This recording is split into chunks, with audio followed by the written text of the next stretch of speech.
Would you like to make money in strategies that are invested less than 24 hours?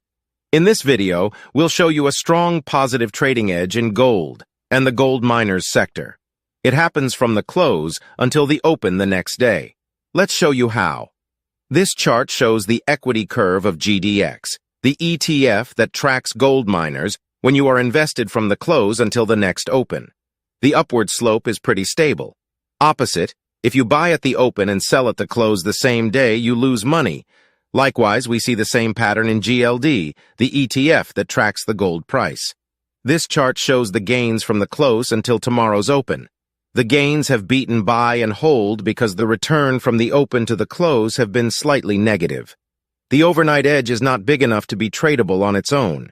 But if you add one or two other variables, you might have something that works. For example, we made the following gold overnight strategy for GLD by adding two variables. The strategy shows a rising slope and has been consistent for almost 2 decades. This is the kind of strategies that we provide to subscribers. Code, courses, and a lot more will also be available at our webpage. Please check it out if you think this is for you. That's all for today.